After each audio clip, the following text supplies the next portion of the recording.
Hour TV. This is Sushma. చిన్నపిల్లల్లో చెవి, ముక్కు, గొంతుకు సంబంధించిన డిసీజులు ఏమొస్తాయి, వాటిని ఎలా గుర్తించాలి, వాటికి ఎలాంటి ట్రీట్మెంట్స్ ఉన్నాయి, వీటన్నిటి గురించి ఎక్స్ప్లెయిన్ చేయడానికి మనతో పాటు senior consultants, ENT and head and neck surgeon doctor Hemant Kumar garu ఉన్నారు. వారిని అడిగి పూర్తి డీటెయిల్స్ తెలుసుకుందాం. నమస్కారం డాక్టర్ గారు. నమస్తే అండి.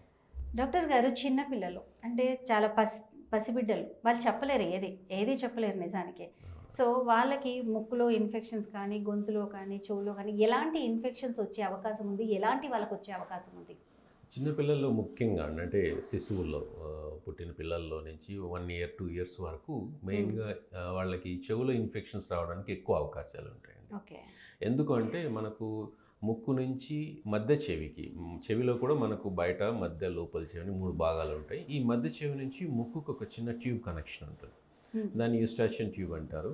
అది చిన్నపిల్లల్లో చాలా వైడ్గా షార్ట్ లెంగ్త్ ఉంటుందండి. కాబట్టి మన ముక్కులో ఏదైనా ఇన్ఫెక్షన్ అయినా కానీ, అంటే జలుబు చేసినా కానీ, లేదా చిన్నపిల్లల్లో పాలు తాగించినప్పుడు వాళ్ళకి బర్ప్ చేయకుండా, అంటే తేపు రాకుండా అలాగే పడుకోబెట్టేస్తే ఏమవుతుందంటే తాగినటువంటి పాలు వెనక్కి వచ్చేదానికి అవకాశం ఉంటుంది. ఆ టైంలో ఆ పాలు మన ముక్కు బ్యాక్ సైడ్ మన థ్రోట్కి సేమ్ కంబైన్డ్ స్పేస్ ఉంటుందండి.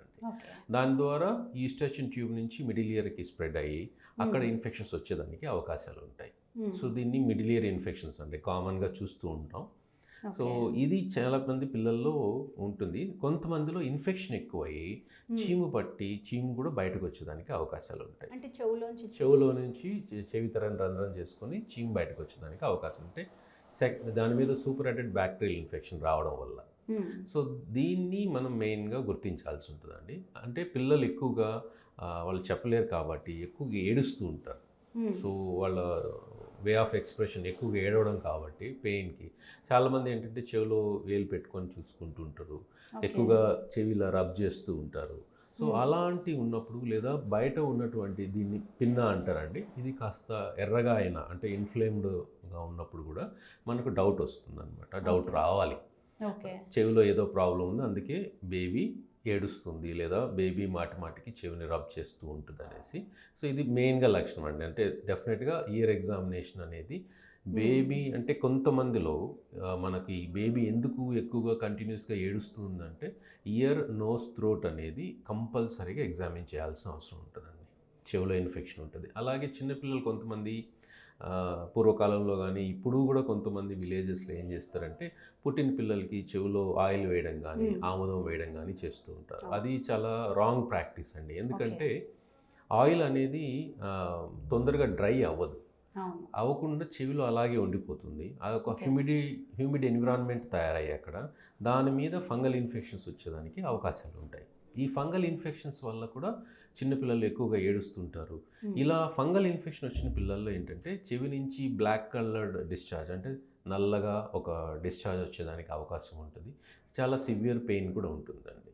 ఇది మెయిన్ లక్షణం. అలాంటి వాళ్ళలో వెంటనే ఎగ్జామిన్ చేసి చెవు క్లీన్ చేయించి దానికి సంబంధించినటువంటి మెడిసిన్ వాడితే తగ్గుతుందండి.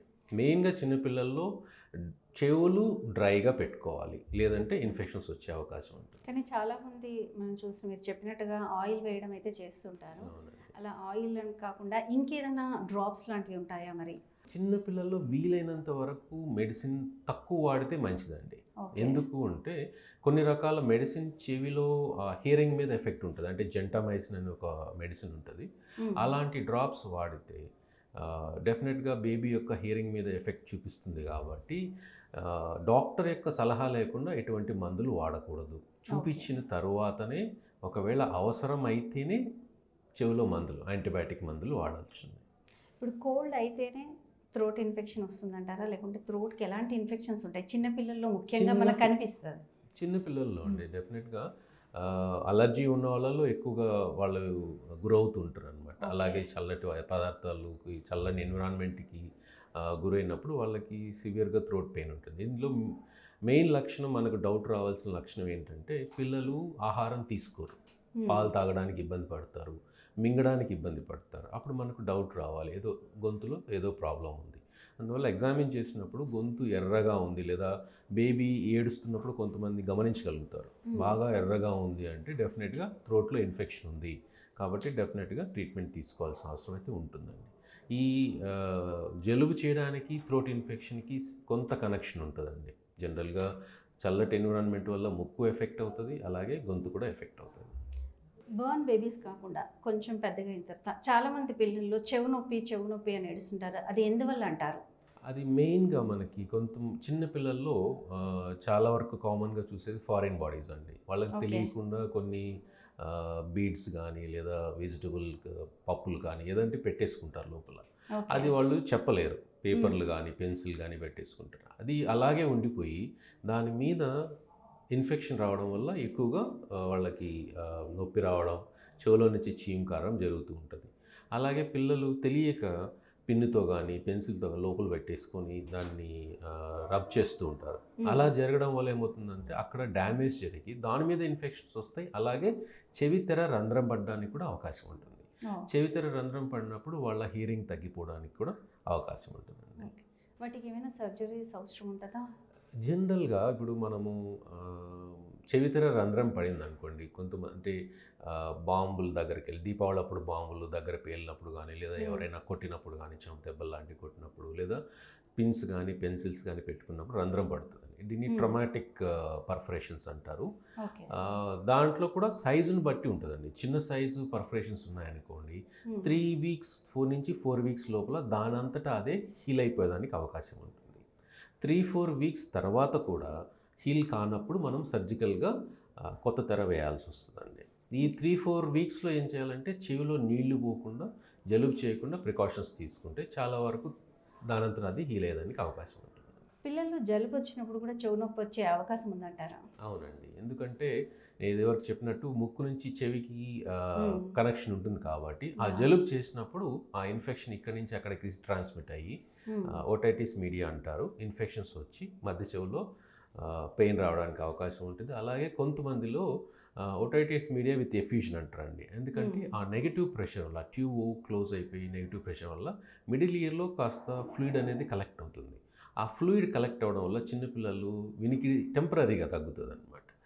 సో వాళ్ళు ఏంటంటే ఎక్కువగా నాకు చెవి మూసుకుపోయింది, వినలేకపోతున్నానని కంప్లైంట్ చేస్తుంటారు.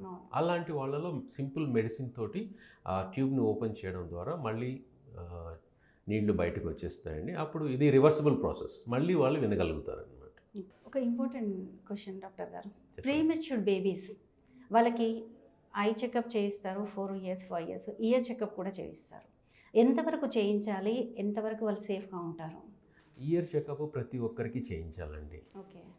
ఓఈ అంటారు, ఓటోకోస్టిక్ ఎమిషన్స్ అని. ఆ టెస్ట్ ఇది వెరీ సింపుల్ టెస్ట్ అండి.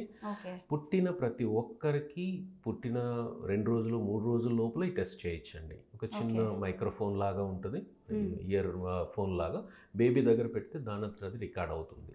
అదేంటంటే మనకు లోపల చెవిలో ఉన్నటువంటి న్యూరల్ ఎలిమెంట్స్ ఎలా పనిచేస్తున్నాయి అనేది తెలుస్తుంది. ఆ న్యూరల్ ఎలిమెంట్స్ నార్మల్గా ఉన్నాయా, బేబీ నార్మల్గా వినగలుగుతుందా, దాంట్లో ఏదైనా ప్రాబ్లం ఉంటే ఏం చేయాలనేది దాన్ని బట్టి ట్రీట్మెంట్ ప్లాన్ చేయొచ్చండి.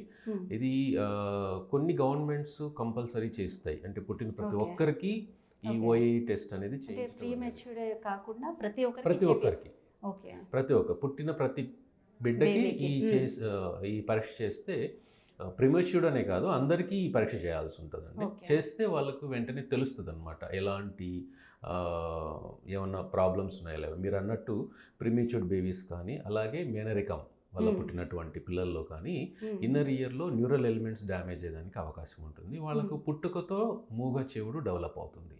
అలాంటి వాళ్ళలో ఎంత తొందరగా వీలైతే అంత తొందరగా పసిగట్టి డయాగ్నోస్ చేసి దానికి సంబంధించి ట్రీట్మెంట్ అండి. ఇప్పుడు లేటెస్ట్గా మనకి కాక్లియర్ ఇంప్లాంట్స్ అంటారు, 1 year బిలో లోపల బేబీస్కి కూడా చేయొచ్చండి. దానివల్ల ఏమవుతుందంటే వాళ్లకు వినికిడి శక్తిని మళ్ళీ ఇవ్వడానికి వీలవుతుంది, తద్వారా వాళ్ళు మాట్లాడడానికి కూడా వీలవుతుంది. చాలామంది గుర్తించలేకపోతుంటారు, అంటే వినికిడి శక్తి ఉందా లేదా అని. మామూలుగా బేబీ పెరుగుతూనే ఉంటుంది, అంటే ఎంత లోపల గుర్తిస్తే మనం ట్రీట్మెంట్ని ఈజీగా ఇవ్వచ్చు అంటారు? ఇప్పుడు వీలైనంత తొందరగా అండి, అంటే మనకు బేబీస్కి తెలుస్తుంది, అంటే వాళ్ళకు మదర్కి ఎక్కువగా తెలుస్తుంది, ఎందుకంటే మదర్ ఎక్కువగా ఉంటుంది. బేబీ మదర్ చెప్పే మాటలకి రెస్పాండ్ అవుతుందా, లేదా చుట్టువరకలో వచ్చేటటువంటి శబ్దాలకి రెస్పాండ్ అవుతుందా లేదా అనేది తెలుస్తుంది. జనరల్గా హెడ్ మూమెంట్స్ తెలుస్తాయి, ఆ మూమెంట్స్ జనరల్గా 6 months నుంచి 1 year లోపల బేబీకి కాస్త ఆ ఐడియా వస్తుంది. ఎంత తొందరగా వీలైతే అంత తొందరగా చేయించుకుంటే దానికి సంబంధించిన రెమెడీస్ వల్ల బెటర్ రిజల్ట్స్ ఉంటాయండి. ఇప్పుడు మీరు అన్నట్టుగా ప్రీమెచ్యూర్డ్ బేబీనే తీసుకుందాం. ప్రీమెచ్యూర్డ్ బేబీని తీసుకుంటే కొన్ని ఇయర్స్ తర్వాత కూడా వినికిడి తగ్గే అవకాశం ఏమైనా ఉంటుంది అని ఏమైనా చెప్పగలుగుతామా? నేను ఒక 1 బేబీని ఐ అబ్జర్వ్ దట్ 6 months బాగానే ఉంది, 9 months బాగానే ఉంది, 9 months వరకు కూడా రెస్పాండ్ ఉండే, అండ్ అదర్వైజ్ అప్పుడు ఆ తర్వాత 9 months తర్వాత బేబీకి రెస్పాన్స్ లేకుండా పోయింది అని విన్నా నేను. అది ఎంతవరకు పర్ఫెక్ట్ అంటారు? ఒక కారణం అయి ఉండొచ్చండి. ఎందుకంటే పుట్టిన ప్రీమెచ్యూర్డ్ బేబీకి వినికిడి సరిగ్గానే ఉండొచ్చు. ప్రీమెచ్యూర్డ్ బేబీస్ ఇన్ఫెక్షన్స్ ఎక్కువగా వస్తుంటాయండి, వాళ్ళ ఇమ్యూనిటీ కొంచెం లో అవడం వల్ల కానీ తదితర కారణాల వల్ల. జనరల్గా ఏమంటుందంటే వీళ్ళకి మెనింజైటిస్ అనే ఇన్ఫెక్షన్ వస్తుందండి. అంటే జనరల్గా పిల్లల్లో ఆ ఇన్ఫెక్షన్ ఎవరికైనా రావచ్చు. ఆ మెనింజైటిస్ అనే ఇన్ఫెక్షన్ రావడం వల్ల నరాలు దెబ్బతింటాయి. అది ఏ ఏజ్లోనే అవ్వచ్చు. ఇప్పుడు మీరు అన్నట్టు 9 months తర్వాత లేదా 1 year తర్వాత మెనింజైటిస్ లాంటి సివియర్ ఇన్ఫెక్షన్స్ వచ్చాయనుకోండి, దాని ఎఫెక్ట్ వల్ల నరాలు దెబ్బతింటాయి కాబట్టి పిల్లల్లో వినికిడి శక్తి తగ్గిపోతుంది. ఇలా మెనింజైటిస్ వల్ల వినికిడి తగ్గిన వాళ్ళకు కూడా కాక్లియర్ ఇంప్లాంట్స్ ద్వారా వినికిడిని మళ్ళీ తిరిగి తెప్పించడానికి ఛాన్స్ ఉంటుంది. Thank you so much. నమస్తే అండి, థ్యాంక్ యూ.